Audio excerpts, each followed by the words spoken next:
9.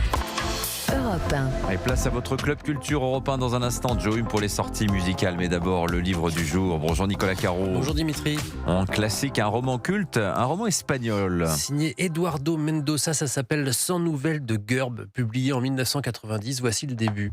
7h00, conformément aux ordres donnés par moi, Gerb se prépare à prendre contact avec les formes de vie réelles et potentielles de la région.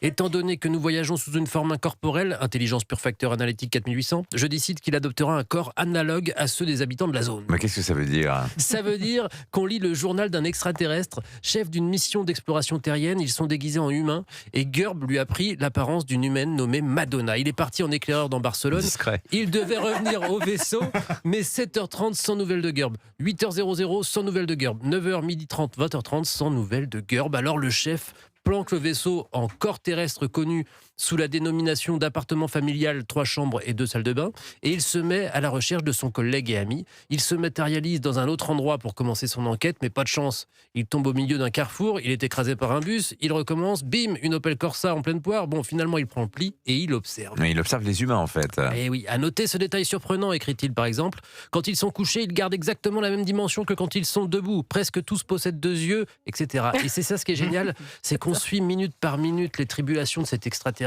parmi nous, et il nous observe avec un œil neuf, et on se surprend à se dire à propos de nous-mêmes humains, c'est vrai qu'on est étrange, c'est hilarant, c'est très intelligent et culte, et édité en poche chez Point. Ça fait 160 pages, ça plaît beaucoup à Anissa. 100 nouvelles de Gerb. 160 pages, super.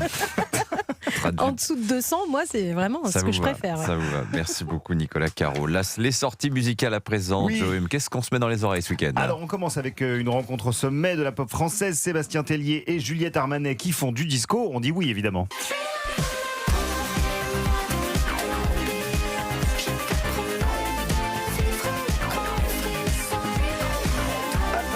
C'est l'adaptation en français de Thrill of the Night, un des titres forts du dernier album en date de Sébastien Tellier, Kiss the Beast, sorti le 30 janvier. Pour l'occasion, le musicien invite Juliette Armanet. Idée géniale, la chanteuse du dernier jour du disco nage comme un poisson dans l'eau, aux côtés de notre barbu à lunettes préféré. Allez, on continue Joe avec le retour des Gypsy Kings. Oui, alors pas facile à suivre, hein, les Gypsy Kings depuis la séparation. Seuls certains membres fondateurs ont le droit d'utiliser le nom. Chico Bouchiki a dû fonder Chico et les Gypsies. Le compositeur et guitariste Tonino Bagliardo, lui, se produit sous le nom Gypsy Kings officiel.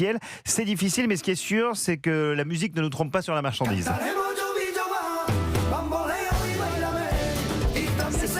Il dit Bombolo et Joby Joba dans la même Voilà, phrase quand même. c'est pas les Polyphoniqueurs, quoi. C'est clairement les Gypsy Kings. Alors Historia, c'est le titre de l'album et de ce morceau qui raconte le parcours de ce groupe de légende. C'est pour ça qu'il cite les chansons les plus connues, oui. qui a fait rayonner partout dans le monde la musique gitane. L'histoire des Gypsy Kings fera également l'histoire d'un documentaire passionnant, je vous l'assure, qui débarquera dans le courant du mois sur Prime Video.